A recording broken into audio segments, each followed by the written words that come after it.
Diarreia. Sabem tudo de plano A, plano B, plano C. Mas vocês se anteciparam à demanda. Vocês estão sempre um passo à frente. Meninos, da semana, sempre desabafo, né, de 2 momentos. Hoje tive um feedback muito bom de 2 internas que estão rodando na UTI, que a Blondinista falou que são excelentes, aí fica aquela mãe toda orgulhosa da cria, né? Excelentes, sempre foram muito boas, são 2 meninas, sempre foram muito boas na graduação do 4º ano.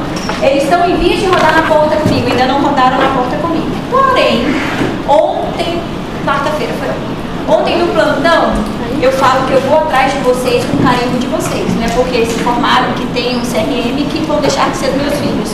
Eu peguei uma prescrição de um plano A que eu fiquei muito triste. Eu gosto de falar, essa criatura teve aula comigo, era excelente, eu não sei o que aconteceu no momento, foi uma crise de ausência. Mas tinha uma prescrição de um plano A muito equivocada. Viu? Pisando em ovos, para não falar que estava tudo uma merda, literalmente. Então estava muito equivocada e o que eu quero? Pegar o CRM de vocês numa prescrição e falar, caramba, foi meu aluno, ótimo, e está fazendo coisa direita por aí. Não chegava a matar criança, porque daí quando mata a criança não tem discussão, ok? Mas não estava adequado. Tudo bem? Então hoje a gente vai trabalhar bastante para ter prescrições na vida real, e é um recém-formado, formou no final do ano passado. Com qualidade, com fundamentação científica, não vou pelo oba-oba. Um exemplo, na prescrição tinha sulfametoxazol trimetropin para tratamento de diarreia. Vocês estudaram, ok, que não chegaram ainda no plano C, mas vocês viram a indicação de sulfametoxazol trimetropin?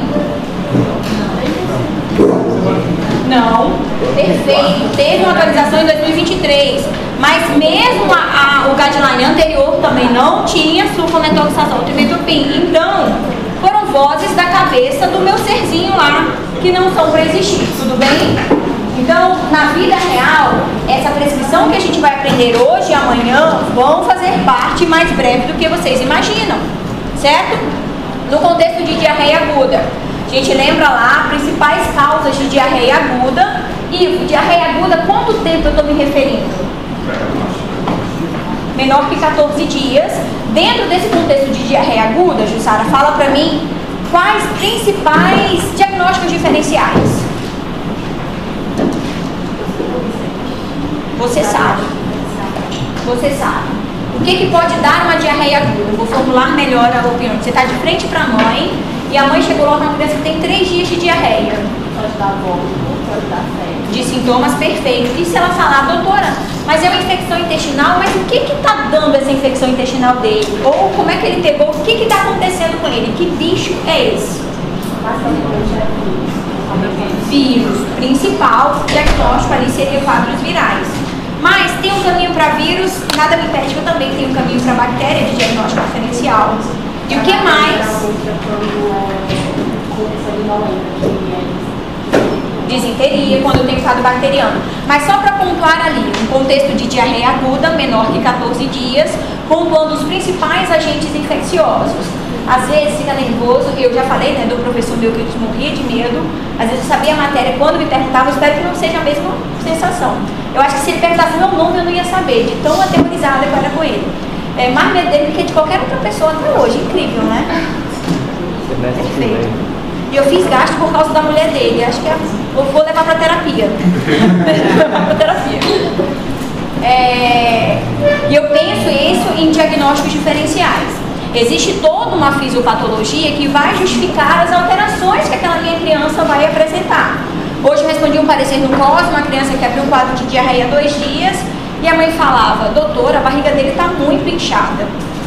Vou deixar essa janelinha aberta e daqui a pouco vocês vão ter que me responder o que eu ponderaria para essa mãe para justificar aquela barriga inchada. Na diarreia, geralmente é porque como o fluido digestivo ali, que tem lesão, tem os enterócitos. Aí a bactéria começa a fazer Vamos ignorar o agente infeccioso, porque eu não sei se é vírus ou bactéria. Mas acho que as próprias bactérias corroboram também a minha microbiota. Por quê? Pensa comigo, eu falando com uma pessoa leiga. Se eu falar da bactéria do intestino do filho dela, vai dar um nó na cabeça dela. Certo? É o mesmo contexto se eu falar o H. pylori do seu filho, todo mundo vai ter ali. 80, 90% tem um H. pylori, mas é uma bactéria, então a gente tem que pisar em ovos nesse contexto. Agente infeccioso fica melhor em microbiota intestinal. As bactérias que vivem na barriguinha de todo mundo, mãe. Suaviza isso. Perfeito? Então, vida real. Vamos lá. Diarreia aguda, o Ivo já colocou pra mim. Por que é importante? Aquele de onde veio para onde vai, sempre situo vocês, porque mata a criança. Mata menos criança do que há tempos anteriores? Mata menos criança do que há tempos anteriores. Porém, naquela máxima que eu sempre pontuo com vocês, é 1%, 0,5%. Ali diminuiu de um montante, deixa eu tentar situar vocês, enfim, eram vários óbitos e agora é 1,5 milhões de óbitos. Se é esse serzinho ali no contexto da população toda pediátrica for dentro da sua casa, é o seu 100%. Então a gente vai trabalhar para não ser o 100% da vida de ninguém. Tudo bem? Vocês sabem por que vem caindo essa mortalidade? Vacina, perfeito. Saneamento básico, tratamento adequado, formação e capacitação dos profissionais de saúde para o tratamento adequado, identificação de sinais de alarme, então capacitar para identificar os sinais de alarme e capacitar para tratar da maneira mais adequada. O que mais? O que a pediatria ama? Aleitamento materno, essa orientação em referência ao aleitamento materno. Não queria antecipar a devolutiva, mas já antecipando, qualquer coisa que a gente pondere que melhora a saúde da criança, meu Deus, não sei, uma crise de ausência total, escreve aleitamento materno e vacina que vocês vão estar bem encaminhados. Aí teve uma resposta que colocou condições socioeconômicas e culturais. Alecrim, de errado todo mundo tá, mas não me falou muita coisa. Genérico do genérico do genérico. Não é isso que eu espero de vocês. Oi, o céu é azul. Não, tá? Mas calma aí. Minimiza lá, depois a gente volta pra lá. O que foi? Alguém se identificou? Evolui. Vamos lá, Cristina. Pior que eu não lembro da prova, não lembro da prova. Grande avanço na saúde pública brasileira, que é o que a gente está pontuando para vocês. Se eu pegar uma prescrição, como eu peguei ontem, eu vou atrás de vocês. E pior que houve azar danado, né? Caiu no dia que eu estava na porta a prescrição de diarreia do alecrim meu. Ok, tá valendo. De definição, o que a gente tem de definição, Vanessa? De definição, o que é diarreia sem ler? Só para tentar contextualizar. Eliminação de liberação. Sim, olha pra lá, tá tranquilo. Tu tá falando pra Bia, olha aí, ó. Tá estudando véspera da prova pra Bia o que é definição de diarreia. Minha Bia tá olhando sério mesmo. Evacuações líquidas, né? João, pede só para ligar o ar, para deixar lá, por favor. Responde agora. Oi? Responde agora. Diarreia líquida, ela pode ser eliminada com muco. Mas o que seria essa definição? A gente já contou ali na abertura. A eliminação de fezes fora do padrão habitual, alterando a consistência. Eu já vou agregar desde fezes amolecidas, fezes de diarreia líquida ali. Com uma frequência mais aumentada. O conceito da SBP ele amarra ali em 3 episódios. O artigo que você mandou traz duas classificações dessa daí. Exato. 3 evacuações no período de 14 dias. Vida real. Leiam, tragam essa ideia para vocês, mas de aplicabilidade prática. Você vai estar atendendo uma criança, como eu pontuei para vocês, no episódio de evacuação fora do habitual, eu já considero um padrão de diarreia. Não cai questão de prova nenhuma, porque tá te testando em que isso? Nada, 2 ou 3 evacuações. É só pra gente dar aquela pincelada. Obrigada, João. Obrigadão. Só pra gente dar aquela pincelada na definição em si. O que cai efetivamente? A pergunta que eu fiz pro Ivo. De classificação. O que é diarreia aguda, o que é diarreia persistente e diarreia crônica. É uma mãe, né, que até pinta um negócio pra vocês. Diarreia aguda, até 14 dias, uma diarreia persistente, 14 ou mais dias, e uma diarreia crônica a partir de 30 dias. como a gente estava conversando, é importante porque mudam os diagnósticos diferenciais para a gente. Uma diarreia crônica, o que, que vem à cabeça de vocês aí? Não de complicação, de diagnósticos diferenciais, para essa que justificaria uma diarreia crônica. Doença inflamatória intestinal, o que mais? Doença inflamatória intestinal. Intolerância à lactose também pode dar. Normalmente ela vai se enquadrar ali na diarreia persistente, mas se não for muito bem conduzida, orientada, evolui para uma diarreia persistente. Não entendi. Pode ser. Que situações isso poderia acontecer? Uma criança que teve uma diarreia aguda, segue naquelas condições sanitárias precárias, culmina numa desnutrição, numa hipovitaminose, ele melhora, daqui a pouquinho ele se reinfecta, ele melhora, daqui a pouquinho ele reinfecta. Mas eu vou ter períodos de melhora entre esses episódios, mas pode culminar no período de diarreia crônica. O que mais?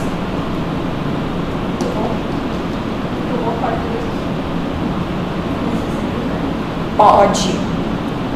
Tumor neuroendócrino pode fazer. Felizmente não é comum na pediatria. Eu só tive uma criança com tumor neuroendócrino que estava evoluindo com diarreia.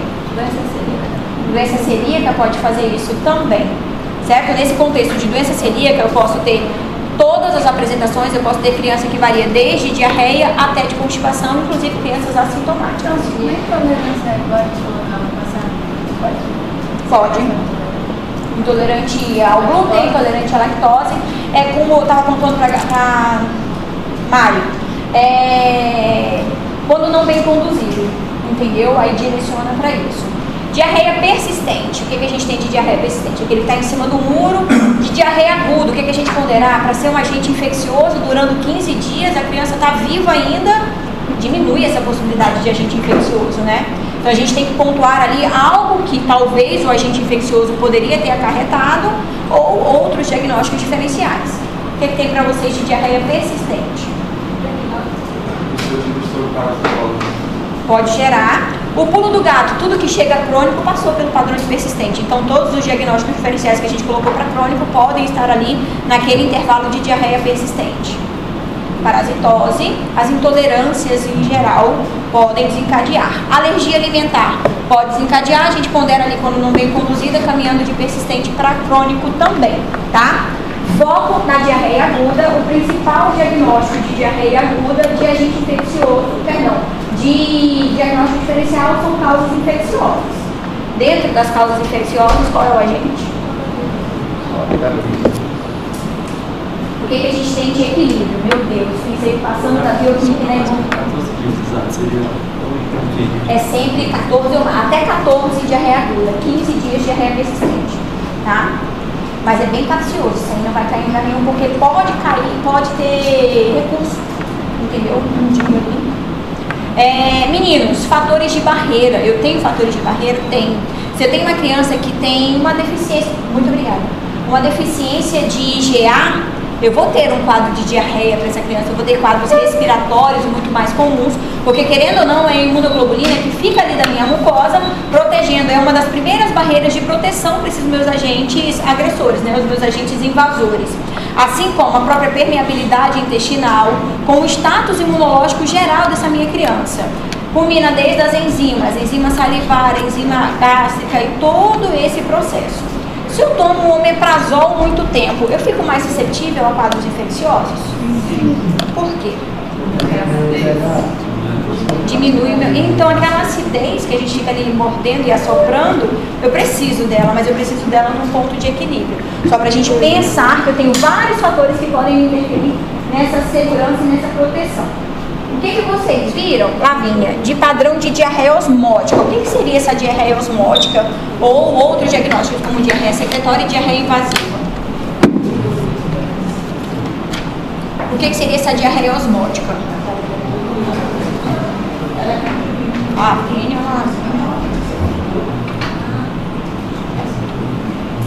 Ajuda? Chama a mesa. Agora a gente tem soluções objetivos que são pouco absorvidos no movimento intestinal. E o que poderia causar? principal agente que poderia causar um fator de diarreia osmótica. Pensa comigo que é um agente que vai lá, ele agride o meu enterócito, mas ele não tem tanta habilidade de penetrar no meu enterócito, mas ele desorganiza a minha camada mais superficial. Ele interfere naquela absorção inicial, por isso que o soluto vai ficar mais na minha luz intestinal. Qual é o principal agente que faz isso? Rotavírus. Ah, então é o rotavírus. O rotavírus é o principal agente causador de diarreia aguda. Então a principal manifestação vai ser um quadro de diarreia osmótica. Faz sentido quando a mãe fala, doutora, a diarreia dele tá água pura? Super faz sentido, porque o rotavírus faz isso. Ele interfere na capacidade de absorção do enterócito, fica com soluto na luz intestinal, atraindo água para a luz intestinal. Aquela movimentação de soluto e solvente ali para a luz intestinal. Então minha diarreia vai sair líquida, e é quando a mãe fala, tá, água que escorre pela perna. Opa! Certo? Faz sentido para vocês agora extrair o que a mãe fala com o nosso raciocínio clínico? Eu já sei que é rotavírus, eu vou tentar montar as pecinhas para saber se exatamente se encaixa no rotavírus. Para falar a verdade, são vírus como um todo, tem essa capacidade de fazer essa desordem na minha mucosa intestinal. Coronavírus, norovírus, adenovírus, todos vão trabalhar no mesmo sentido do rotavírus, só que a gente fomenta tanto o rotavírus porque ele é o que é mais comum, entendeu? Ele é mais frequente. Não, um de cada vez, idealmente um de cada vez. Para esse alecrim é demais, é muito raio na cabeça dele. Mas todos vão ter essa mesma funcionalidade. Só que se eu for pontuar, vou chutar porcentagens. Dentro dos quadros virais, rotavírus está ali 70% de evidência. Aí vem outros vírus como causa, tá? Ontem na emergência eu peguei tá tendo muito quadro respiratório, muita influenza, que culmina em quadro de via aérea com alteração de trato gastrointestinal. Influenza pode fazer? Pode, mas adenovírus faz muito isso, mas a gente não consegue fazer o painel viral. Então eu vou ficar com o dado epidemiológico da literatura, eu não consigo pegar na minha população. Tá? Então a principal característica é por ser bem aposta. Isso. Mas claro que é algo subjetivo, sim, né? A não ser que eu veja, e às vezes eu guardei a fralda, doutora, dá ali pra gente dar funcionando. Assim, agora eu posso falar, os vírus eles têm mais a capacidade de diminuir a absorção no intestinal, você tem a maior concentração de solutos, isso vai atrair água, você tem muita porra. Exatamente isso. O que ele faz? Uma desordem da minha mucosa intestinal, da minha barreira mais superficial. Ele descama todas aquelas minhas microvilosidades. Ele não tem tanta capacidade de penetrar, mas ele descama toda a minha camada intestinal. E com isso eu tiro todas as minhas enzimas que são suficientes para quebrar aqueles carboidratos. Eu não tenho enzima como porta de entrada, o meu soluto fica na luz intestinal, atraindo água para a luz intestinal e gerando diarreia. Tá? Seria a próxima explicação. E diarreia... A cor, por exemplo? A cor, não. Depende muito do padrão alimentar da criança, mas está saindo água verde, água amarela. Já não querem pediatria, eu faço ideia gasto, mas gasto é legal, gente. Vamos lá. Diarreia secretória, e no contexto de diarreia invasiva, seria um tipo de diarreia secretória. Qual é o mecanismo de ação da diarreia secretória, Joyce?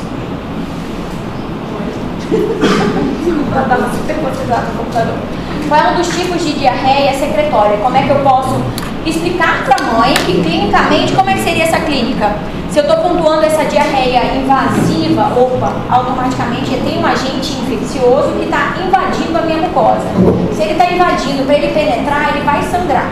Então é uma diarreia que tem sangue. De agente infeccioso para diarreia invasiva, qual é o meu agente mais comum? Correndo por fora, Shigella também são duas bactérias muito comuns de estarem ali relacionadas com uma diarreia invasiva, certo? Como vai ser essa atuação? Como essa bactéria vai mexer com o meu enterócito? Como é que ela vai agredir o meu enterócito? Alguém? João Demarco.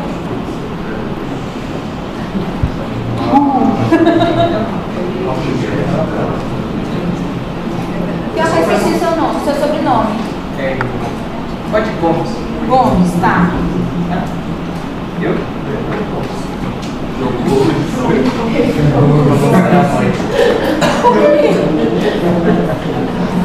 Explica, João Gomes, por que estão me É um processo de você está querendo invadir. Não, eu quero saber porque estão rindo de ti agora. Ah, não. É o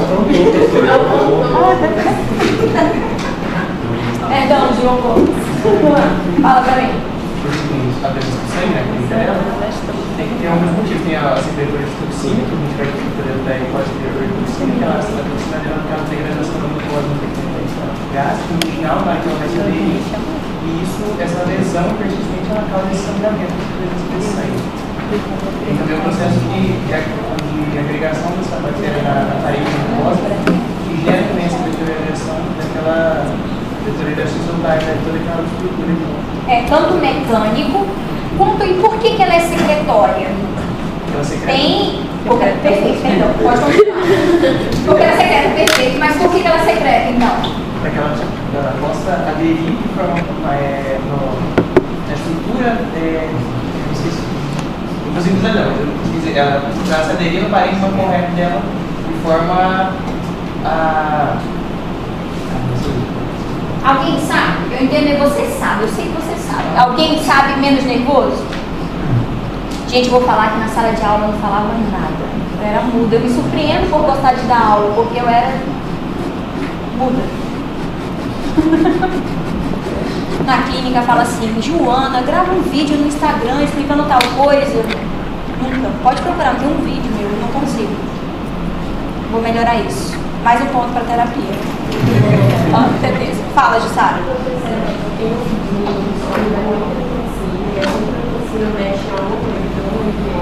Calma, é um receptor. Lembra o nome. Tá de vermelho.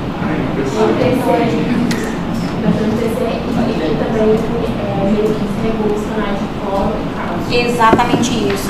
A diarreia osmótica é uma movimentação de soluto ali por concentração mesmo. E a diarreia secretória, eu vou ter esse padrão de estar secretando mais líquido para minha luz intestinal, porque eu estou estabilizando os meus canais via MP cíclico. Então eu vou mexer mais com canais de cloro e de potássio e de sódio em geral. Entenderam? O osmótico movimenta soluto. O secretório, eu vou mexer com as minhas bombas no meu enterócito. Em paralelo, eu também vou ter um efeito mecânico de penetrar nessa minha mucosa, por isso que vai sangrar.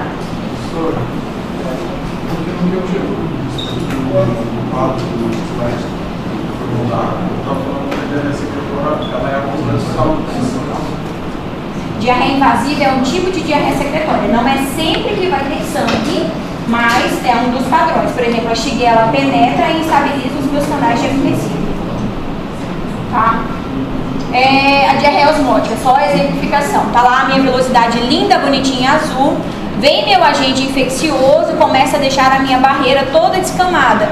Então essa minha camada azul deixa de existir e começa a ficar, digamos, numa camada mais superficial. Essa minha camada mais superficial tem 0 de enzimas. Então tem 0 de lactase, 0 de frutase, 0 de amilase, que é o que quebra os carboidratos da nossa dieta para poder ser absorvido para a luz intestinal. Vê que a minha luz intestinal fica repleta de solutos. Olha as bolinhas lá, isso faz um influxo de líquido para a minha luz intestinal. Rotavírus, certo? Se eu colocar... Oi? Não, eu sei como é que ela também diminui as microvilosidades por essa descamação. Exato. Quando eu estou explicando para a mãe, o intestino dele está todo careca. Não tem outra explicação. Descamou tudo. Sai o que é bom e sai o que é ruim. Certo? Então, saindo o que é bom, tem um período de cicatrização para essa minha mucosa voltar a ficar cabeludinha novamente. Tudo bem? Se eu colocar, eu posso colocar assim: explique como você falaria para os pais. Fala de cabeludinho. Não tem problema. Explique formal ali, não dá, porque eu tenho que treinar vocês para uma banca também de residência, tá? Falar cabeludinho. De onde você veio, meu amor? Meninos, diarreia invasiva, olha lá, João. O B tá a minha microvilosidade completamente inteirinha. Meninos, algo que eu tenho que contar pra vocês. Eu não vou ter engessado, não, o rotavírus só faz diarreia osmótica. Ele também tem um efeito ali de padrão de diarreia secretória, só que o que predomina é diarreia osmótica. Olha lá, minha mucosa toda cabeludinha. Ela começa a ser agredida e tanto as minhas vilosidades quanto microvilosidades dos enterócitos começam a ficar todos destruídos. Irritante, né? Não coloque em prova nenhuma, fica muito fácil. Vírus. vírus, rotavírus, adenovírus, astrovírus, vírus em geral, causas bacterianas, E. coli, Shigella, Salmonella. Dentre as causas bacterianas, vai depender muito do público com que eu estou trabalhando. Eu tenho uma criança lá que está internada há 168 dias, quando abre um quadro de diarreia, eu não penso que ele vai fazer uma diarreia pura e simplesmente por um rotavírus, a não ser que eu tenha um rotavírus na enfermaria dele. Eu pondero outras características de contaminação para aquela minha criança, principalmente pelo status nutricional, pelo uso de antibiótico crônico. Então, essa história clínica do meu paciente vai direcionar para os meus agentes mais comuns. Diferente de eu estar na porta, aquele alecrim veio de casa, lindo, maravilhoso, não teve uso de medicação nenhuma, não tem familiar de primeiro grau médico, porque a gente também dá uma colonização diferenciada para os nossos, então eu vou pensar no trivial para ele. O meu alecrim que está internado já é outro pensamento. Protozoários, giardia, ameba, criptosporídeo, causas não infecciosas, aí a gente vai entrar. Tudo que evolui para persistente e para crônico passou em algum momento pela minha fase aguda. Então, causas de alergia, causas de intolerância, erros alimentares e medicamento. Medicamento mais comum dentro da pediatria. Antibiótico, dentro dos antibióticos, o mais comum. Astromicina não dá diarreia, não. Amoxicilina com clavulanato. Nem a amoxicilina isolada dá tanto padrão de diarreia quanto a amoxicilina com clavulanato. Tá bom? Então começou ali, tá tomando algum antibiótico? Ou mesmo, não doutora, estava tratando, começou uma pneumonia, respondendo parecer. Tá tratando a pneumonia, iniciou a amoxicilina com clavulanato, abriu um quadro de diarreia e parecer para gástrico. Alecrim é do antibiótico. Entendeu? Então a gente vai direcionando isso para pensar em diagnósticos diferenciais. Erros alimentares. Aí, a amoxicilina para o análise, tem que continuar no antibiótico. Qual antibiótico que a gente indica desses? Amoxicilina com clavulanato.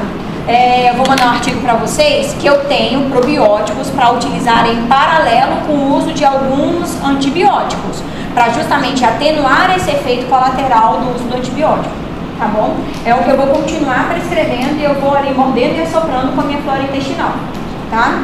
Erros alimentares, cita aí pra mim uma das causas de erro alimentar. Pego muito no consultório, paciente que chega com um quadro de diarreia, bem importante, no comino não tem nada para doença celíaca, nada para doença inflamatória intestinal, para alergia alimentar, e é erro alimentar.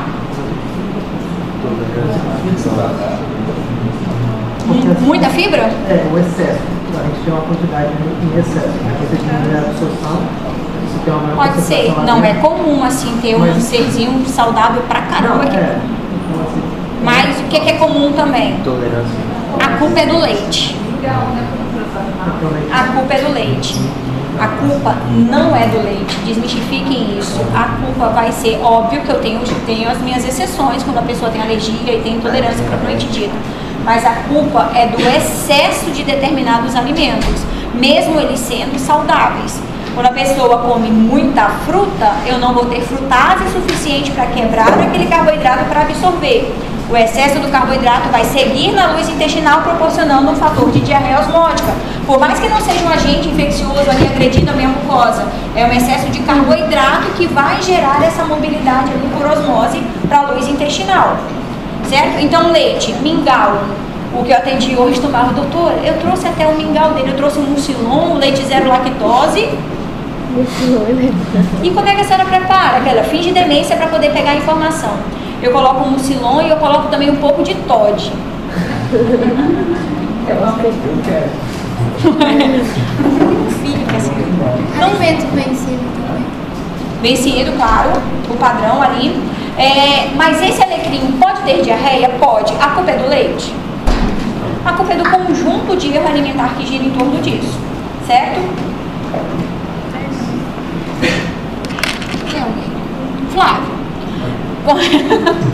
como é que você falaria para essa mãe hoje do mucilon com Todd, com leite zero lactose? Gente, a gente tem que ter muita empatia. Lembra do primeiro dia de aula? Ela se esforça para comprar, financeiramente era visível que não tinha o leite zero lactose, porque ela estava ali trabalhando para o melhor para o filho dela.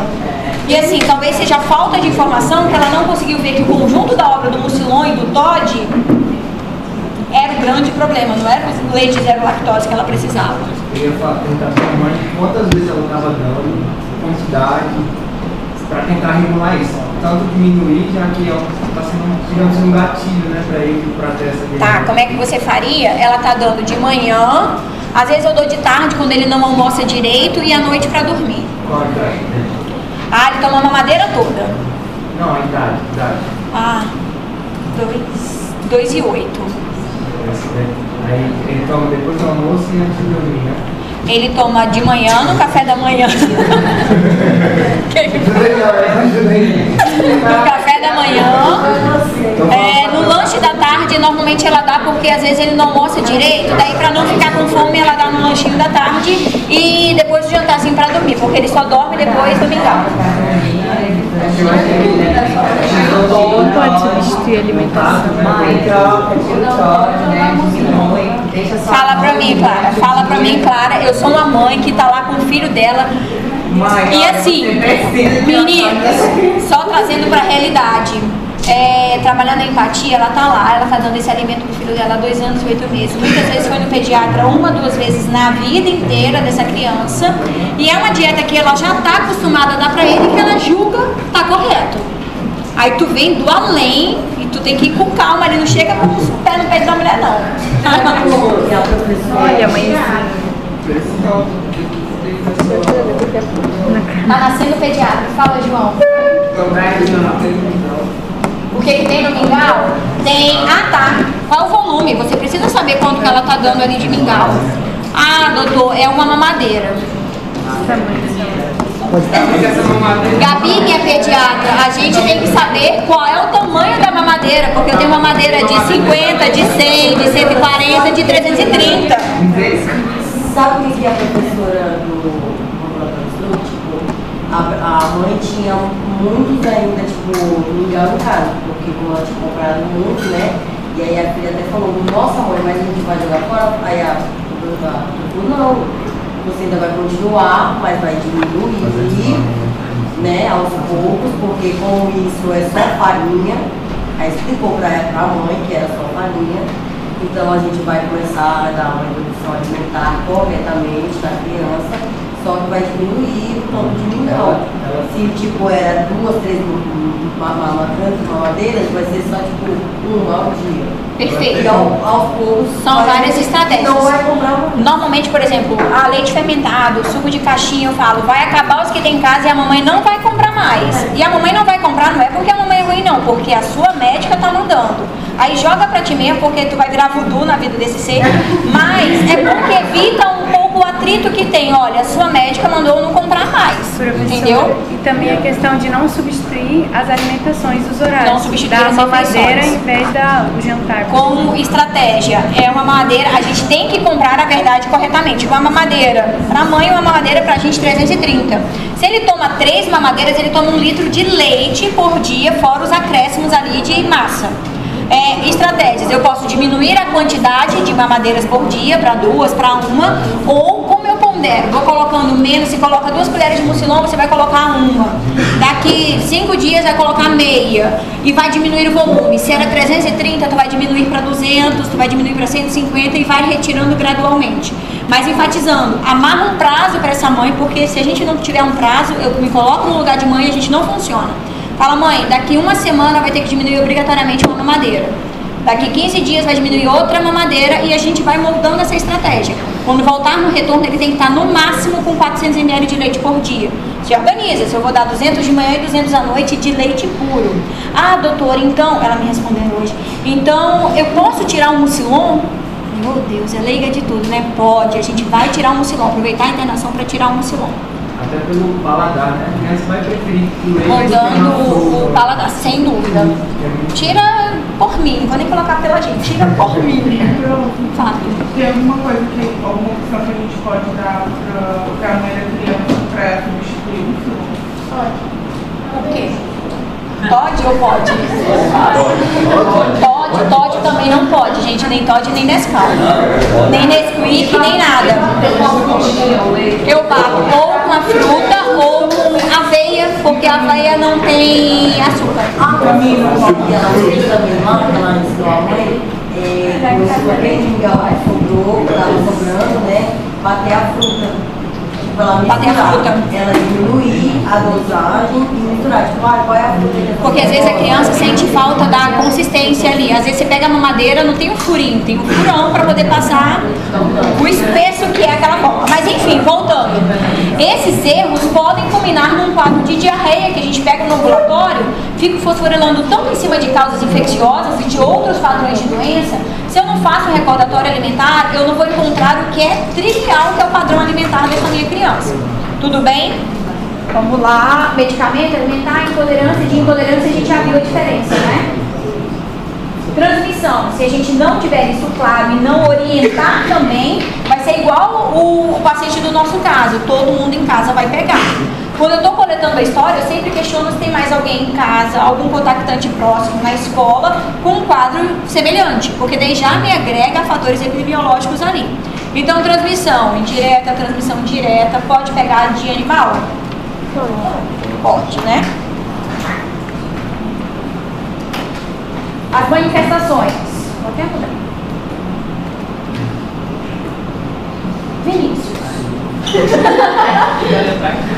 Foi falar que a gente sente, né? Ele tava ali, tipo, que ela não me enxerga, que ela não me enxerga. Vinícius Nava, pronto. Que fala ali que sintomas que eu vou ter. Primeiro, vai variar de criança para criança? O que eu tenho que me ater ali de manifestações esperadas para determinadas crianças? Bem legalmente. Essa parte do suprime, porque a gente está no fechamento, então tudo tem que estar mais leito. Mas vamos lá. Deixa eu ver. Sintomas em relação à diarreia, certo? Vou te levantar a bola. Idade me influencia?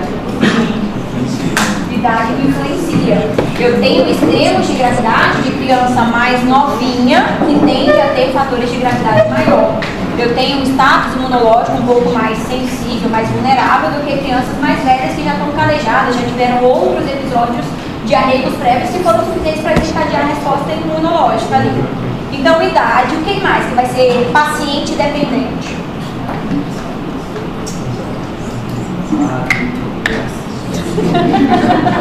Então pronto, fique à vontade. Nutricional dessa criança. Não? Estado nutricional dela. Estado nutricional faz muita diferença.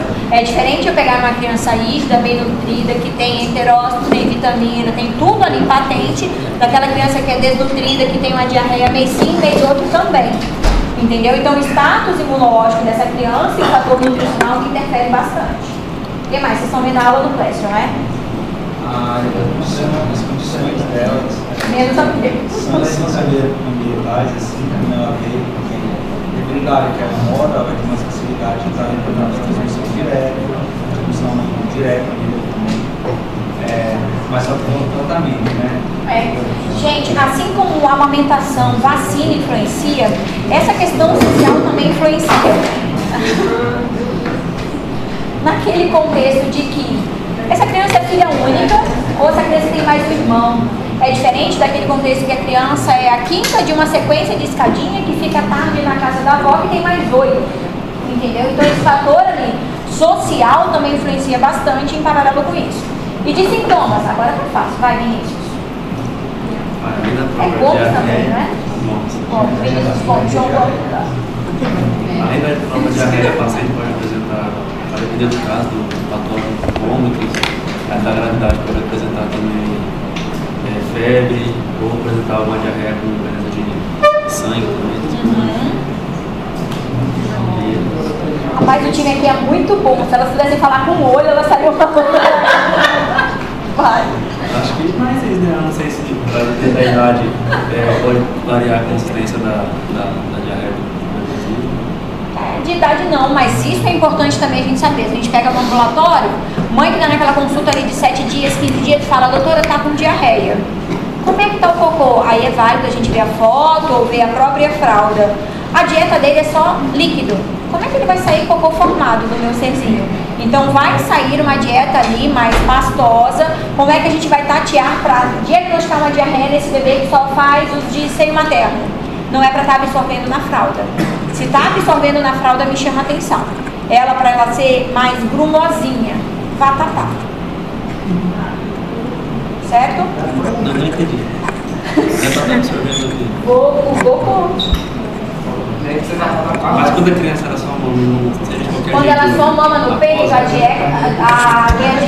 minha evacuação vai ser líquido pastosa, mas vai ter grumos. A partir do momento que está absorvendo na fralda, é uma dieta estritamente líquida. A mãe fala, doutora, a gente faz cocô, mas nem dá para coletar, porque quando eu vejo a fralda já sugou tudo. Chama atenção? Super chama atenção, porque eu preciso de grumos. Conforme a criança vai evoluindo, o cocô de bebê de 1 mês é vatapá, tanto de coloração quanto de consistência. Se está absorvendo na fralda, eu considero diarreia. Só que mãe de primeira viagem, ponderem por vocês. Se tiver esse cocô ali mais líquido, vatapazinho, para vocês vai estar diarreia? Sejam sinceros. Não quero nenhuma ligação da galera, hein? Chama atenção. Chamava a atenção do meu primeiro filho, que era só pediatra. Chama um pouquinho. Então a gente está ali para orientar nesse fator, tanto de coloração quanto de consistência. Não pode estar absorvendo na fralda, porque daí grita para mim. Então eu voltei de manifestações clínicas: diarreia, vômito, hiporexia, não vai estar querendo comer nada. Lembra que o nosso ponto é líquido, né? Se está aceitando líquido, eu fico razoavelmente confortável. Perdão, Amandinha, o que você falou? Febre pode ter, extremos de temperatura, não necessariamente um febrão de 39 vai ser bacteriano. Eu posso ter um 39 no início de um quadro de rotavírus, também pode pontuar isso. O que mais? Sonolência, redução do volume urinário, quando eu já estou ali pontuando desidratação para essa minha criança. Dor abdominal. Perdão, mas eu vou falar, foi bem isso.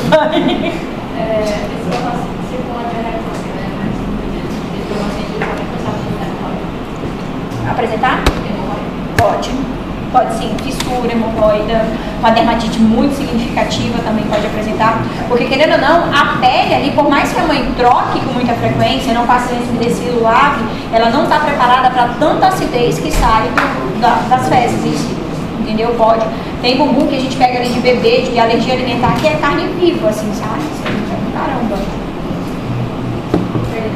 Pode falar. Perda de peso. Oi? Já falaram? Então tá bom.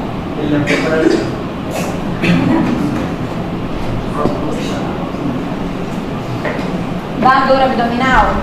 Dá dor abdominal de diagnóstico diferencial. Mais um diagnóstico diferencial além de apendicite. Não é tão comum, mas ok, dói minha barriga. Peritonite pode ser, mas aí eu tenho uma perfuração crônica, causa, inclusive por diarreia eu posso ter uma perfuração intestinal. O que mais de diagnóstico diferencial?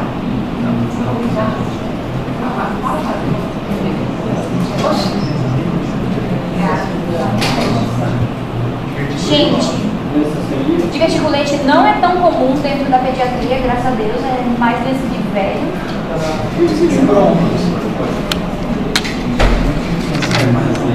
Não tem. Não. O que eu estou pontuando para vocês? Diagnósticos diferenciais desse padrão de dor abdominal nessa minha criança. De diarreia cronenta, é naquele contexto de diagnósticos por temporalidade. Meninos, quando vocês têm uma amidalite, vocês ficam com linfodoma na região cervical? Quando tem um quadro de diarreia, eu também posso ter linfonodos abdominais que doem pra caramba, que é o que a gente denomina de adenite mesentérica. Vocês já leram sobre isso? Então, hoje à noite vão ler quadros de adenite mesentérica. Faz muito adenite mesentérica. Grosseiramente falando, igual eu falo para os pais, é íngua na barriga.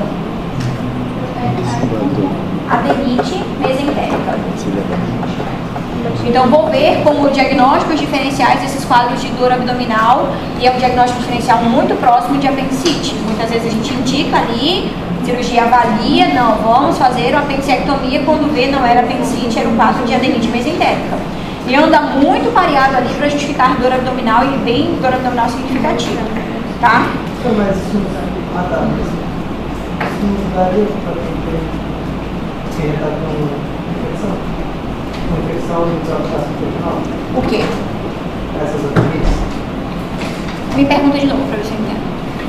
Ok, a pessoa que tem apresentado dor abdominal, essa criança que a gente está analisando, ela talvez vai estar com infecção intestinal. Aí eu trato com a infecção intestinal e isso vai melhorar. Eu não entendi até que ponto a gente vai chegar para pensar em apendicite. Em apendicite? É. Para apendicite, tem quadros de apendicite que abrem com quadro de 1 a 2 diarreias. Começou a diarreia ontem, doutor, ou por exemplo, quarta-feira no plantão. Doutora, a diarreia começou na segunda-feira e ele teve segunda, ontem ele fez só uma vez de manhã e não fez mais cocô e ele tá com muita dor na barriga. Essa dor na barriga pode ser só pelo contexto de diarreia? Pode ter gases, pode ser desconforto pelo próprio peristaltismo mais aumentado, mas pode ser um diagnóstico diferencial de apendicite, entendeu? Que abriu como primeira manifestação um episódio de diarreia, tá? É o que eu quero, não comprem diarreia, a maioria é diarreia, vida que segue, vai lá, pronto para a próxima, mas vocês têm que estar treinados para os diagnósticos diferenciais de apendicectomia, para apendicectomia, tá? A gente pega muito, vai na UPA, já foi 3 vezes na UPA, acho que foi final do ano passado, um menino grande, acho que de 11 anos, foi acho que 3 vezes na UPA, foi transferido para o Cosme, de manhã, cético, morreu no final do dia. Entendeu? 11 anos, que o exame físico nem é tão complicado assim, mas sem julgamentos prévios.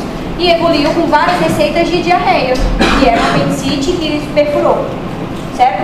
Eu lembro do menino, tipo, pacientes que marcam, né? Eu passei no corredor, ele estava lá tremendo, bem quietinho, tipo, à noite, cadê o menino? Da foi para o apendicite, voltou, nada, entendeu?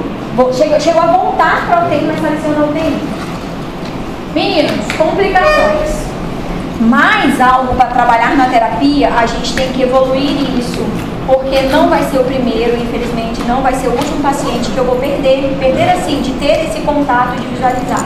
Infelizmente, cadê a Gabi? Essa é a parte ruim da pediatria, porque a gente fica muito focado por ser criança, né? Mas façam pediatria. A gente também dá alta para as crianças. Vamos lá. Complicações. A minha principal, desidratação. Eu tenho que correr atrás para não fazer o choque nessa criança por desidratação. Desnutrição faz sentido quando eu tenho episódios de diarreia recorrente. Desequilíbrio hidroeletrolítico, ácido básico, insuficiência renal, síndrome hemolítica urêmica, convulsão pode ter?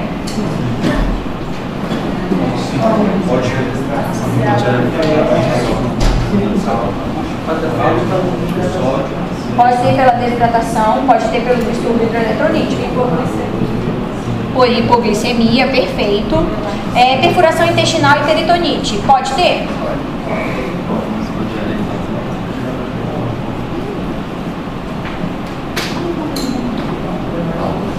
Paulo, me explica. Paulo, tu chegou agora? Pronto, Paulo. Eu falo para não fazer com as mães, mas eu vou chegar contigo com o pé no peito agora. Paulo, fale para mim por que pode perfurar o meu intestino num quadro de diarreia. De diarreia. Ajuda, Flávio. O bichinho está esperando a alma voltar pro corpo ainda. Vamos lá. Distensão de alça intestinal excessiva. Faz sentido para vocês? Fermenta, distende a minha alça, faz isquemia de parede intestinal, perfura e faz caso de peritonite. Uma diarreia? Me ensina aí essa daí. Invasivo. Tá. É uma diarreia bacteriana, mas a fisiopatologia segue sendo a mesma. Ela vai penetrar, mas vai atravessar essa minha barreira. O que eu pondero é só por distensão, fica túrgido ali, que eu começo a fazer isquemia de parede intestinal. Tá bom? Faz meningoencefalite? Gente, é só uma diarreia. Pode fazer uma meningite nesse meu ser? Pode, porque tanto vírus quanto bactérias circulam e fazem esse quadro. Normalmente ali uma semana, 10, 15 dias depois. Ontem eu peguei uma criança que eu fiquei à noite vendo como é que estava a evolução dela, que eu fiquei interrogando muito se era um quadro de encefalite por quadro de diarreia. Não era, graças a Deus. Artrite reativa, eritema nodoso, nefropatia por IgA. Particularmente eu não peguei nenhum desses até hoje. Tá bom? Tem uns 10 anos.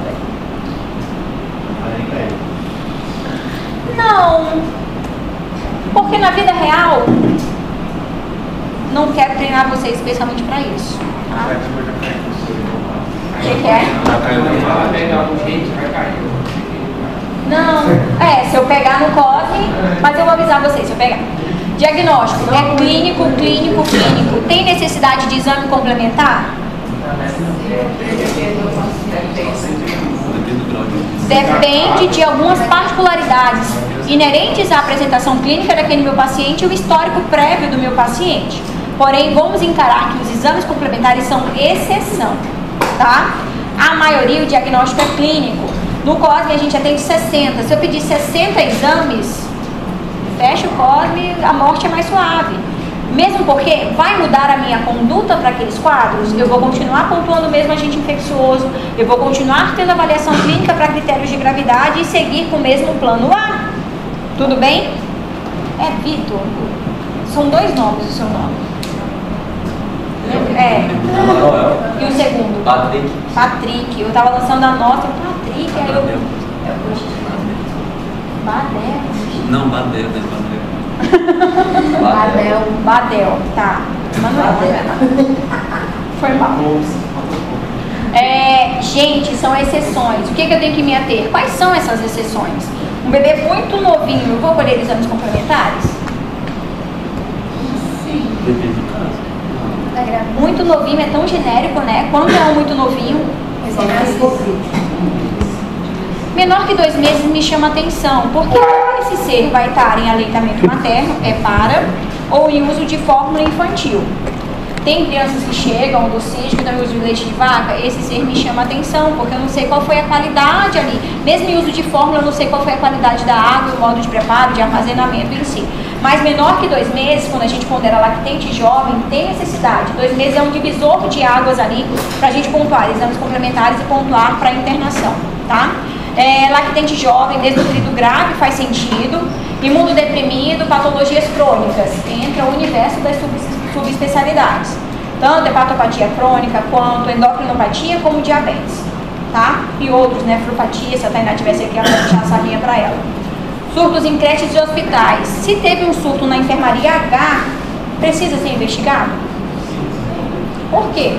Será que a comida que está vindo lá do hospital de base que está contaminada? Será que teve alguma coisa dentro da enfermaria que combinou com isso? Será que tem alguém trazendo comida de fora, por isso que abriu um quadro de diarreia? Certo?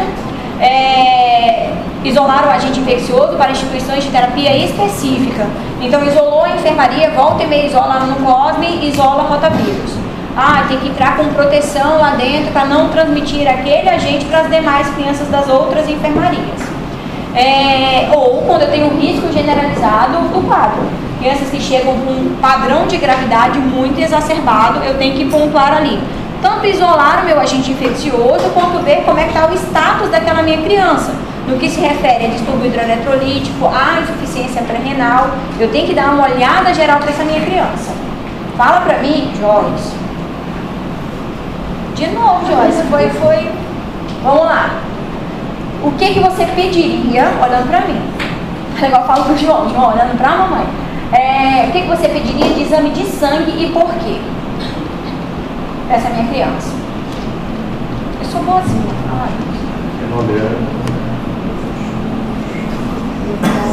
Paulo quer falar, gente. Por que você pediria um hemograma? Quando vocês estiverem estudando, ponderem isso, claro, que tem um decoreba ali para a prova, tem, mas estudando vocês ponderem. Por que eu pediria um hemograma lá com o meu carimbo na mão? Qual é a finalidade desse exame?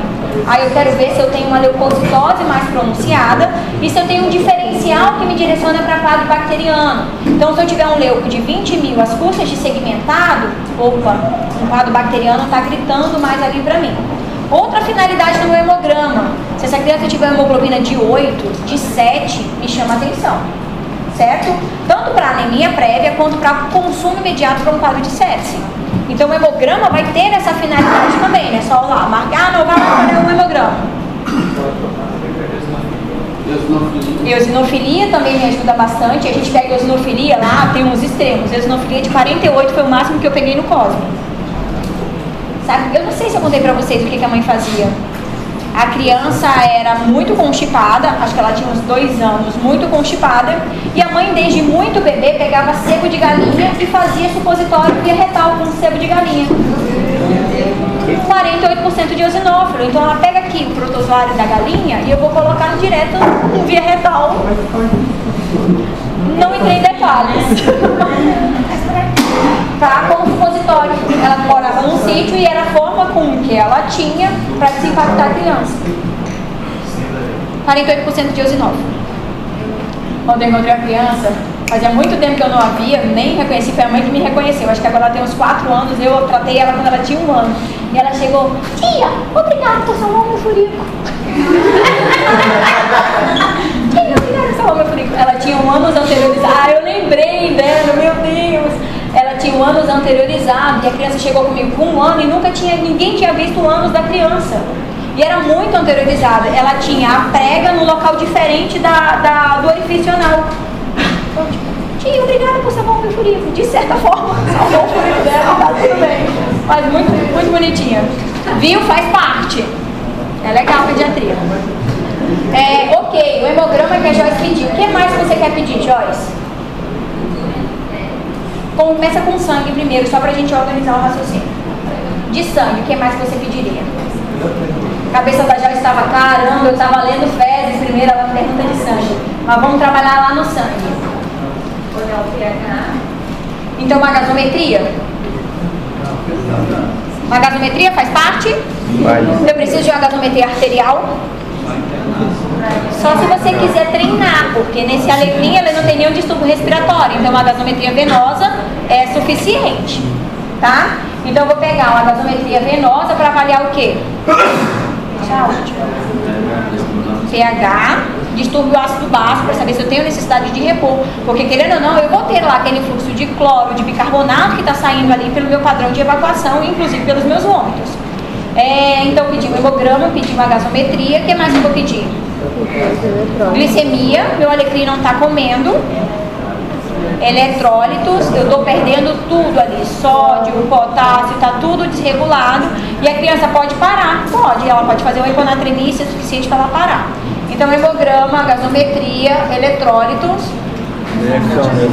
Função renal?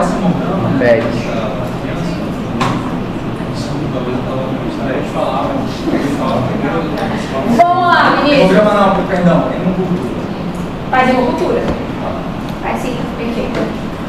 Pensei que o Vinícius tinha tido uma crise de ausência, mas ele se recuperou a tempo. Meninos, ureia e creatinina faz sentido? Sim. Uma insuficiência pré-renal ali por uma desidratação. TGO, TGP? TGO, TGP. Ah, ela pede porque ela é gasta. Mas é uma cadeia inflamatória. Calma. TGO, TGP eu peço? Quem fala que sim, por quê?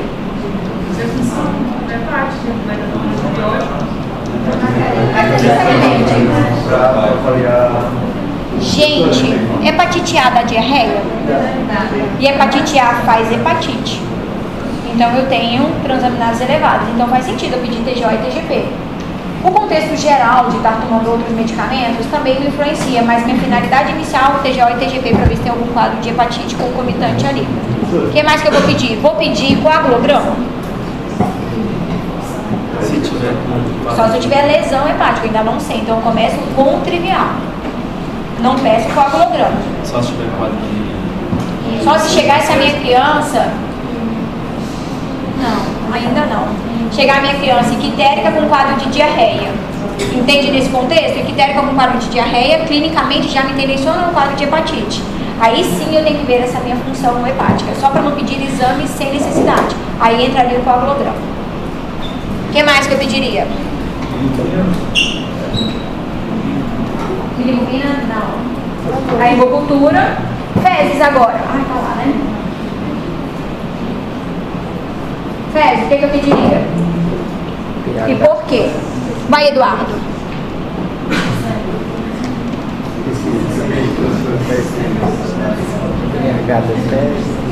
pH das fezes, por quê?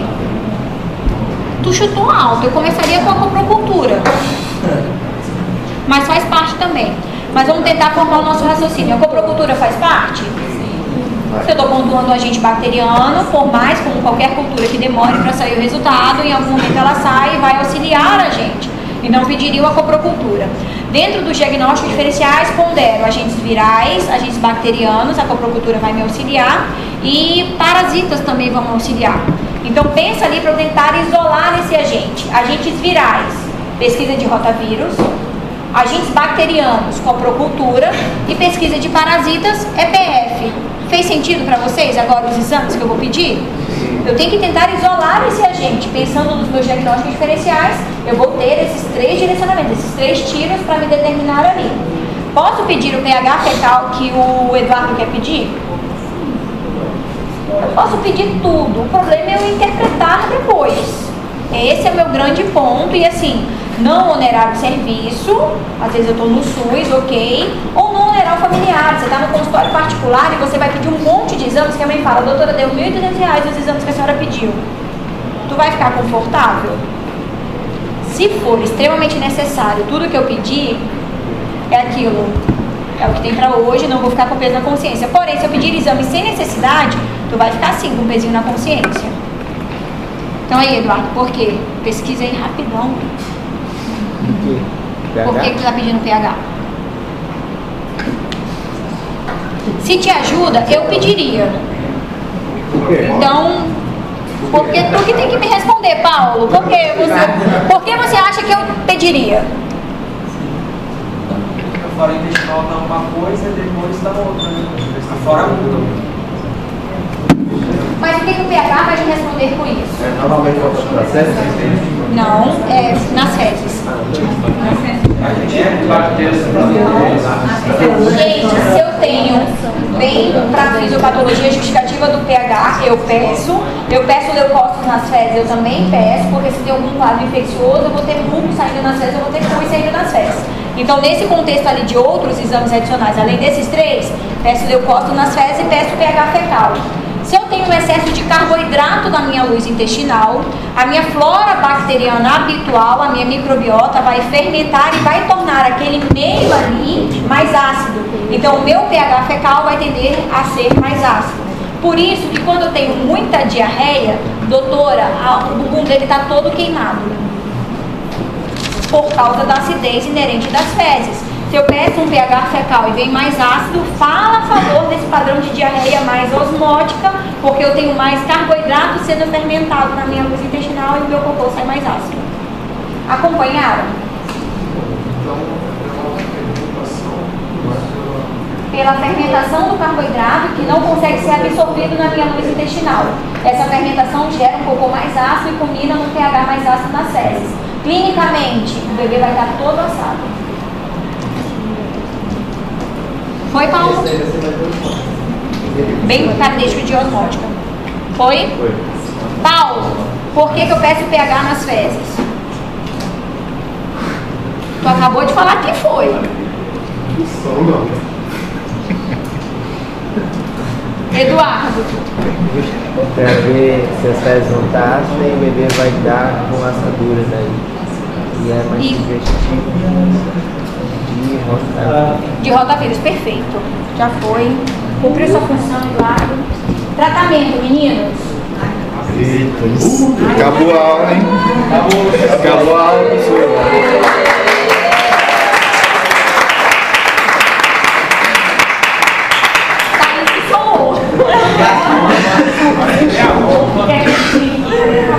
Meninos, tratamento. O meu grande objetivo é evitar a principal complicação, entrar com antibiótico do modo adequado e internar quando tiver necessidade. Então, aí ninguém é uma versão disso aqui, tá? O meu principal tratamento, prevenir e repor as perdas fecais. Mãe, não vou dar nada para cortar a diarreia. Se está saindo, eu tenho que dar líquido para repor. Nada para cortar o efeito. A gente já começa com esse discurso. Porque no dia seguinte, a diarreia ainda vai continuar. Se tem um fator irritante, mãe, como é que eu vou deixar ele preso na barriga do seu bebê? Tem que sair. Se está saindo, tem que repor via oral. Então a gente já desmistifica aquele momento. Doutora, a diarreia ainda continua do meu filho. Que bom, está eliminando ali, a gente está repondo. Proporcionar aporte proteico calórico para coibir a instalação ou mesmo a piora da desnutrição. Antigamente, e tem de certa forma algum pouco sentido, começou com diarreia, zero a dieta. vai zerar, vai diminuir consequentemente o peristaltismo e vai maquiar aquele padrão de evacuação daquela minha criança. Ele não está comendo, não está fazendo tanto cocô. Mas desmistificando isso, hoje mantém-se o aporte de dieta habitual.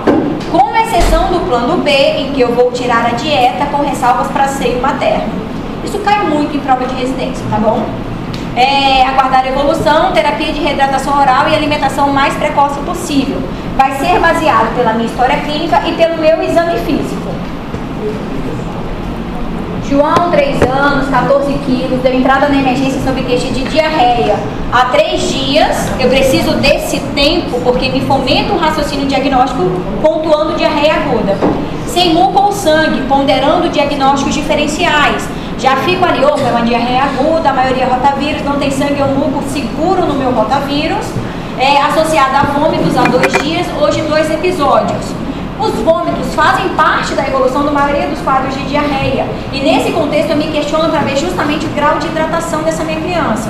Se é aquela criança que está vomitando tudo, doutora, ela até bebe água, mas vomita, não para nada no estômago, já fico ali apegada que eu vou ter que ser mais incisiva no tratamento dessa minha criança. Associada à febre, não à ferida, há 3 dias. Então a febre começou junto com o quadro de diarreia. Valores da temperatura, já vi que não me influenciam tanto no meu raciocínio diagnóstico, mas eu tenho que perguntar se teve febre, se foi aferido ou não. Bem como hiporexia, ninguém nunca vai estar comendo, vida que segue. Porém, boa aceitação de líquidos. Xixi, presente normal. Pontuaram aqui que um dos sinais de gravidade seria uma redução da diurese. Se eu não questionar, a mãe não vai se ater que essa fralda que está hoje no bebê, ele foi 9 horas da manhã na emergência, está desde ontem à noite e está seca. Que pra mim me alarma, certo? 6 horas sem diurese já alarma a gente. Mãe relata aqui no grupo do WhatsApp da escola, outras mães relataram quadros semelhantes. Então tem o fator epidemiológico, mais apegado ainda a rotavírus. Nega outras queixas, nega alergias medicamentosas, fez uso de medicação. Plasil é um antiemético, 5 gotas, e dipirona 5 gotas. Ambos com subdose, mas não é o nosso foco aqui, só trazer para vocês que quando eu estou coletando a história, eu tenho que saber qual o medicamento, o horário que foi feito o medicamento e a dose. Porque às vezes é aquela febre que não passa, quando você pondera, a criança tem 12 quilos, está tomando 1 ml de dipirona. E você compra a ideia de uma febre persistente, mas na realidade está subtratada. Calendário vacinal incompleto, 1 dose de rotavírus, que vocês já sabem que pelo Ministério da Saúde são 2 doses de rotavírus. Então, meu raciocínio, sem nem tocar na criança, já estava super tendenciado a rotavírus. Com o esquema vacinal incompleto, eu estou muito abraçada com o rotavírus naquele momento, tá? Mesmo se fosse completo, eu continuaria abraçada no rotavírus quando a gente situa que existem outras cepas que podem desencadear, outras cepas de rotavírus que podem desencadear diarreia. Vou avaliar o status de hidratação. Pode ser para mim, amiga, por favor? Vou avaliar o status de hidratação dessa minha criança. Plano A, plano B, plano C. Quando vocês forem ler, porque é ler mesmo, decora crânio caudal. Joãozinho, sobe aqui na maca. Joãozinho tá pulando, já sentou na maca, tá ativo. Não, imagina. Vozinha Neuza, atende a vozinha. Quando a avó liga, a gente atende. Você está apresentando lá, estou com um lugar. Meninos, plano A, plano B, plano C, segue no crânio caudal. Tá orientado? Ok. Tá pulando, presta atenção em mim, vai ser curioso lá. Tá orientado? Como é que tá o olho desse ser? O olho tá brilhando. Às vezes a gente passa no corredor discutindo o caso mesmo com a Thaís. Olha lá, o olhinho tá brilhando. Fala pra tia, dá língua pra tia. Não é um ato de dar língua em si. Eu tô vendo se aquela língua, se aquela mucosa, se tá hidratada ou não, se aquela saliva tá fluida ou não. Vou fazer a minha prega abdominal. Faço a prega abdominal, desaparece rapidamente. O turbor daquela criança está preservado. Pulso e perfusão me influenciam, super me influenciam. E nisso a gente vai pontuar isso. Tem um outro dado que é, você quer beber água? Dá um copo de água para ele está prostradão, ele não quer nem água, ele quer que o mundo se acabe numa cama para ele sonolento a vida. Me chama a atenção. É diferente daquela criança que eu dou água, ele está desesperado por água para repor aquela sede que ele está tendo. Certo? Vida real, passa para mim, amiga. Existe? Ah não, é só de livro, pegou do Google. Chega assim? Chega, a gente encontra tanto na emergência quanto na enfermaria crianças dessa forma. Essa criança, pondera que é uma só criança aí, vocês encaixariam ela em que plano? C. Plano C. É subjetivo, porque às vezes eu posso olhar olho fundo, tá? Olho fundo, superior direito. Para mim tá muito fundo. Lembra da abertura, que são avaliações subjetivas, e quando eu tenho o adjetivo muito associado, em questão de prova, sempre vou me encaixar no plano C. Essa criança, vamos ver o que vocês vão me responder. Eu vou internar ou eu vou... O que eu vou fazer com essa criança?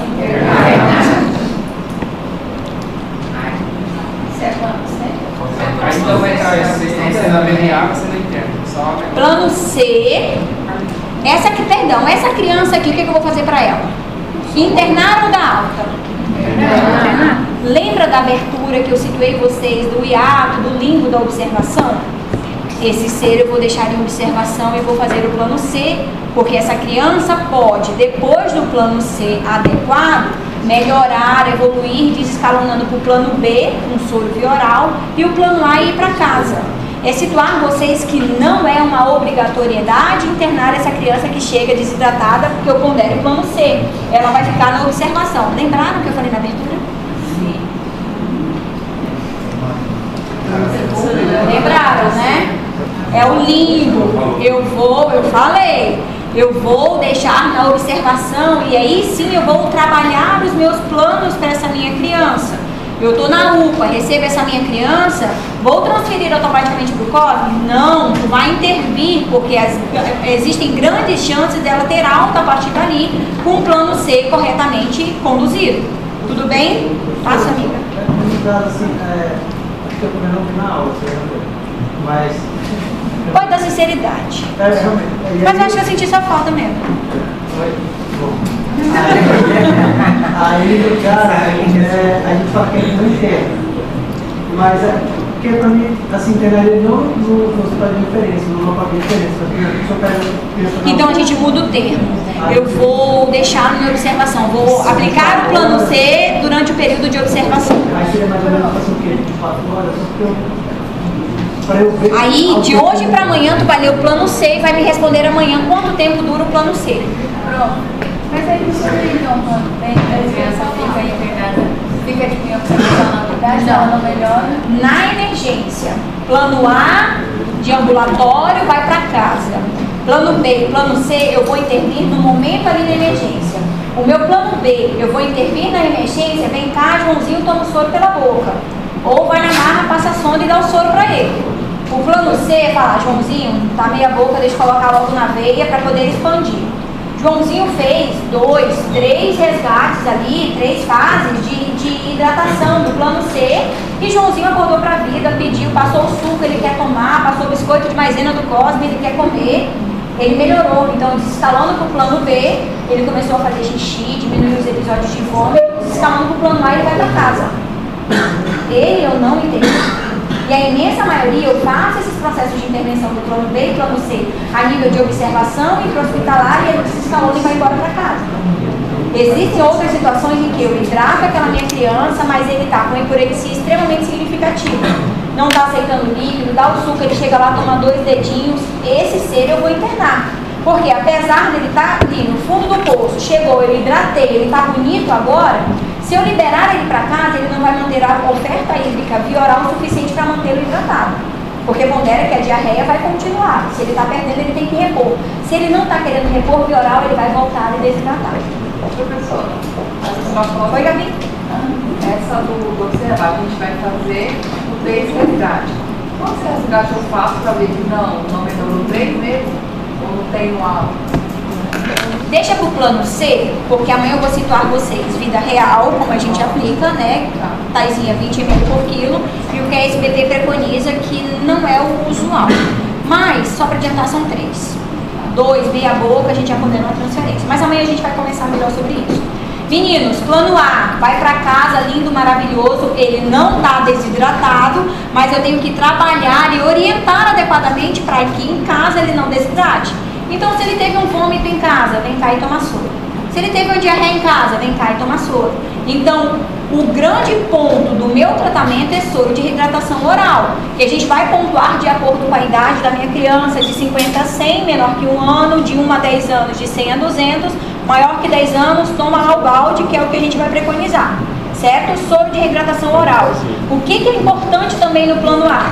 Orientar que Coca-Cola não é alternativa, que Gatorade não é alternativa, que suco de pacote não é alternativa. Tudo bem? E alimentos em si, açucarados, não são alternativa. Aqui é leite fermentado. Água de coco. Não. Água de coco entra mais como cultural, mas se eu tiver que escolher entre água de coco e soro de reidratação oral, é soro de reidratação oral. Talvez entre água de coco e água, se a criança está tomando com o mesmo afinco, vai ser água. Certo? Água de coco é um tipo de suco? Rico em frutose? Que é um carboidrato. Vai piorar a minha diarreia? Tá? Mas se o meu alecrim traz para a vida real, não está querendo nada, só está querendo água de coco, vai água de coco e a gente vai equilibrar pratos ali. Tá?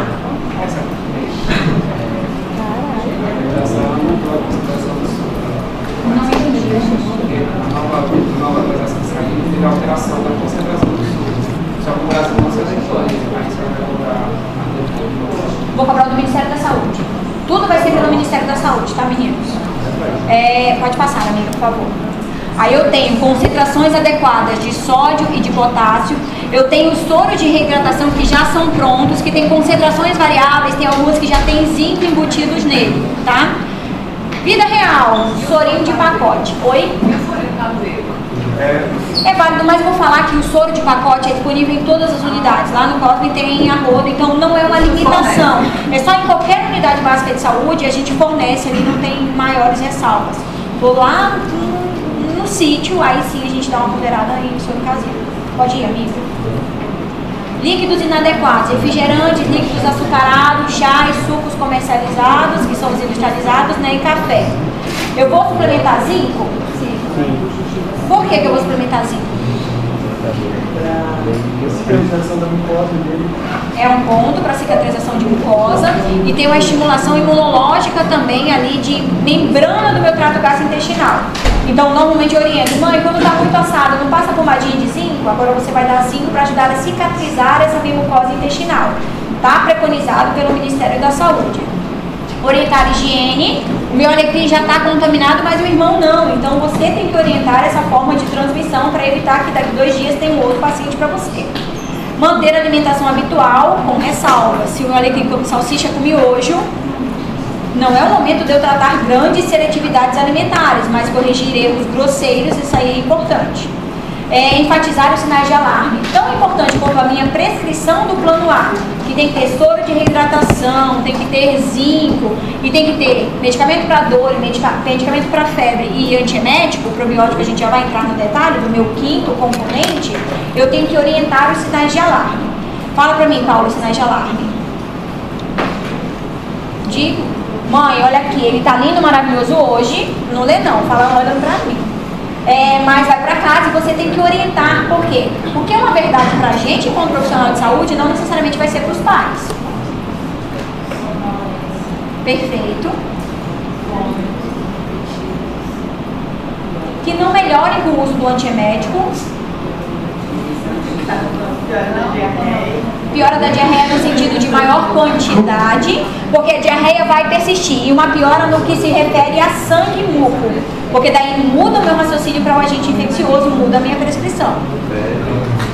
Febre alta persistente, redução da diurese, redução da aceitação via oral. O meu alecrim está evoluindo muito bem. Qualquer coisa que mude esse cenário eu tenho que situar e eu tenho que sim orientar os pais. Às vezes parece óbvio que o pai vai trazer se a criança diminuir xixi. Não é tão óbvio para todo mundo assim. Vai, amiga. Plano B é o que mais cai em prova, por quê? Quantas vezes você fez plano B, Thaís? Nunca. A gente não faz na prática o plano B, por isso que é tão cobrado nas provas. Volta e meia eu também sacaneio vocês e coloco na prova, porque eu quero preparar para a residência. Ah, não sacaneia, né? Mas, se eu não sacanear, a banca da residência vai sacanear, então... Deixa pra Meninos, plano B. Então, já saí daquele limbo de que, opa, tu veio aqui na triagem, foi no consultório, tu vai voltar daqui e bora pra tua casa. O plano B eu já levo lá pra minha observação, certo? O plano B, o meu alecrim já está desidratado, não tão intensamente desidratado que eu pondere ir para o soro na veia. O plano B eu vou deixá-lo ali na emergência, sentadinho, durante 4 a 6 horas, pondera um ser de 2 anos com diarreia na emergência durante 4 a 6 horas. Pensa empaticamente com essa mãe, a morte é mais suave, né? O menino tá fazendo cocô, tem que levar no banheiro do Cosme, não tem mais roupa, acabou de vomitar na roupa aqui na recepção. Vida real. Tá no meio das bronquiolites, das pneumonias, passa uma catapora perto dele, enfim. 50 ml por quilo, administrado em 4 a 6 horas. Se ele pesa 10 quilos, ele vai ter que tomar quanto? 10 quilos. Por quilo. Ele vai ter que tomar 1 litro ali em 4 a 6 horas. Vem cá, Joãozinho, toma aqui esse copo. Vem cá, Joãozinho, toma aqui esse copo. O livro fala muito isso. Aplicabilidade prática inexistente. Alimentação. Plano B, que cai muito na prova, eu zero tudo que é alimento. Mas se está em seio materno, eu mantenho o seio materno. Por que eu zero alimento? Porque minha prioridade é restabelecer a hidratação com soro de hidratação bioral. Seio materno, bem, a pediatria ama seio materno, então mantenho o seio materno. Reavaliar frequentemente. Por quê? Tu coloca ali e vai atender as 20 mil fichas que estão na sequência. Porém, se tu não voltar em 30 minutos, tu não vai saber que aquele ser perdeu 10% do peso dele, porque ele não aceitou nada do soro pela boca, segue vomitando e teve 2 episódios de diarreia na sequência. Então, eu tenho que estar reavaliando periodicamente para saber se aquilo que foi avaliado no plano B, quando você avaliou ele 10 horas da manhã, chegou lá 10h30, se ele já não está no plano C. E eu tenho que pular etapas de tratamento. Tá? Critério de alta, aquele alecrim melhora muito, tomou o soro pela boca, eu vou reavaliar ele de 10, fui avaliar ele meio-dia, ele tá lindo, pleno, tomou todo o soro, está hidratado, desescalando para o plano A, faço a minha prescrição para o plano A e ele vai para casa, tá? Eu tenho essa possibilidade de estar ali na observação, ele desescalou no plano e ele vai para casa. Tudo bem? Esse meu C, no livro, mais uma vez, não está aceitando nada pela boca. Tá vomitando muito, mas eu avalio. Ele tem peristalse, não sei, vai lá, não tá aceitando nada pela boca porque ele tá vomitando. Ele não tá querendo tomar nada. Lembra que eu falei? Não vai por bem, vai por mal? Vai por mal entre aspas, tá? Eu vou passar a sonda e esse meu ser vai tomar esse volume de líquido que estava ali preconizado para ser via oral, via sonda nasogástrica, que é a gastrópise que a gente preconiza. Thaís, que situações que tu já viu? Acho que uma vez, porque não estava conseguindo acesso. Exatamente. Vida real, nessa situação, pulo vida real para a prova, tá? Só para vocês, quando estiverem no posto de saúde, no perrengue da vida, terem esse raciocínio. Às vezes, na unidade básica, no Cosme, que as pessoas têm muito mão de pegar acesso de criança, às vezes a criança chega tão desidratada que ela não consegue pegar acesso e a Francis não está lá para pegar a intraóssea dela. A gente passa a sonda para tentar hidratar essa criança, para melhorar a volemia, para aí sim conseguir pegar o acesso. É como driblar ali, tentar uma solução para aquela fase que a gente não consegue realizar, tá? Na prova cai, a resistência cai, vou colocar em vocês, não, ele me convenceu que só vou sacanear uma vez. Mas, traz isso para a vida real, conseguiu um acesso difícil. Semana passada teve a transferência do Cosme, acho que foi do Samar por Cosme, não, foi da Asti por Cosme, ele foi só pegar o acesso no Cosme, porque na Asti não estava conseguindo. Ele foi só de ambulância, pegou um acesso e voltou.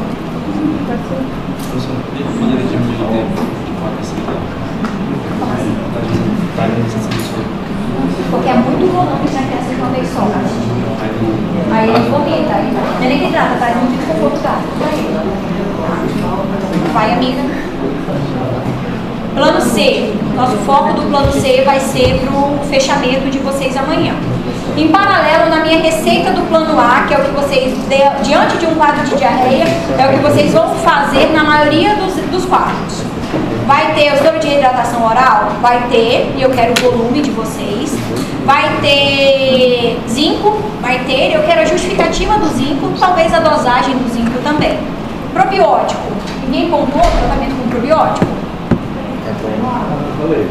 É válido o tratamento com probiótico, mas não é qualquer probiótico. Esse era um dos erros da prescrição que eu peguei ontem. O propagandista vai chegar oferecendo rios de efeitos daquele probiótico, mas se eu não tenho um artigo científico e se a SBP não me respalda, não tenho. No artigo que eu mandei para vocês tem 2 cepas, e são essas duas cepas que a gente vai preconizar a prescrição, tá? Aí eu vejo, bastante no internato a gente trabalha isso. Qual é essa cepa que está ali na literatura, como é que vai cair na minha prescrição, como vai ser a minha aplicabilidade. Um exemplo, Provence é um probiótico que eu adoro, que é uma dessas cepas preconizadas ali. Não é para todo mundo que eu escolho Provence, porque ele é o mais caro deles, é o melhor, mas é o mais caro. Eu tenho outras alternativas ali um pouco mais baratas, só para a gente treinar a nossa prescrição, tá? O que eu quero do quarto ano? Soro de reidratação oral, zinco, um probiótico, um antitérmico e um antiemético. Fechou a minha prescrição. Se tiver sangue nesse meu cocô, um antibiótico. Se colocar Bactrim, eu vou zerar a questão inteira. Se colocar azitromicina, tá valendo e meu objetivo. Tudo bem? Eu coloquei essa questão acho que ano passado, não vou colocar de novo, mas eu quero que vocês treinem isso, porque é isso que vocês vão fazer na vida real. Posso colocar de novo, né? Pode.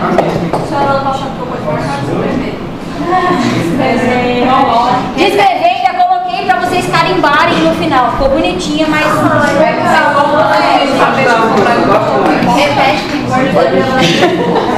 meninos, carimbo não vale ponto. Pensar de novo pra vocês é muito importante. Soro de reidratação oral, antiemético, antitérmico, o zinco e o probiótico. Se tiver sangue no meio do contexto da questão, antibiótico. É pegadinha? Não, é vida real, vocês vão ter que prescrever.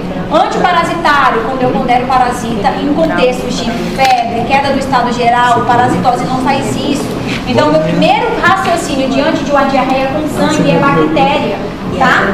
É diferente daquela criança, e a azitromicina, é diferente daquela criança que está ali, volta e meia tem um quadro de diarreia, volta e meia tem um pouco de sangue nas fezes. Aí eu pondero uma parasitose, tá? Uma cilostomose, algo nesse sentido.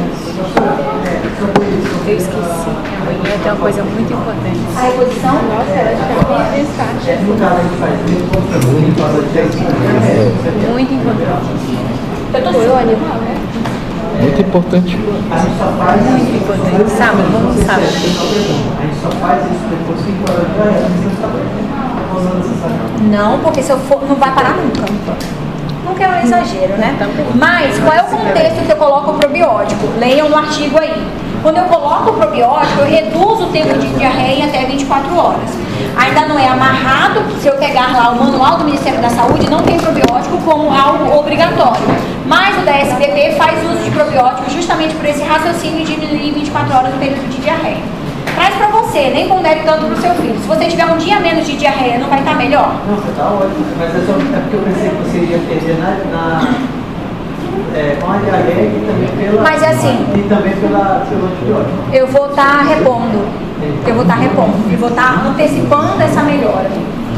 Meninos, seio materno deve ser estimulado, a alimentação oral tão logo tolere, manter a dieta habitual corrigindo erros grosseiros, né, que esse tem muito, diarreia aguda ambulatorial, aí sim, lembra do nosso raciocínio da diarreia osmótica com excesso de carboidrato na luz intestinal?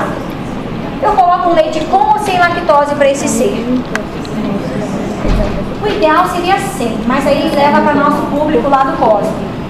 É difícil comprar desde o leite normal. Quando eu coloco ainda a observação do zero lactose, tem um risco muito grande dela ou rediluir aquele leite ou de trazer algum outro transtorno para essa minha criança, como a desnutrição. Não consigo comprar, não tem, vou tirar o leite dele. Vou dar suco, vou dar leite diluído, enfim. Qual é a regra que a gente tem pelo Ministério da Saúde? Se é uma diarreia aguda, plano A, que vai para casa, vai com leite normal. Tudo bem? Se é uma diarreia que está internada na enfermaria H, que teve um surto de rotavírus, essa quadro de diarreia naquele meu paciente, ele pode já ser aderido a um leite zero lactose. Tá? Então, zero lactose na vida de vocês não pediátricos, com exceção da Gabi, leite normal para esse ser. Entenderam? Entendeu, Paulo? Eu vi pelo seu rostinho. A gente vai comentar mais amanhã. Meninas, eu vou dar esse finalzinho amanhã, vocês são muito ansiosos.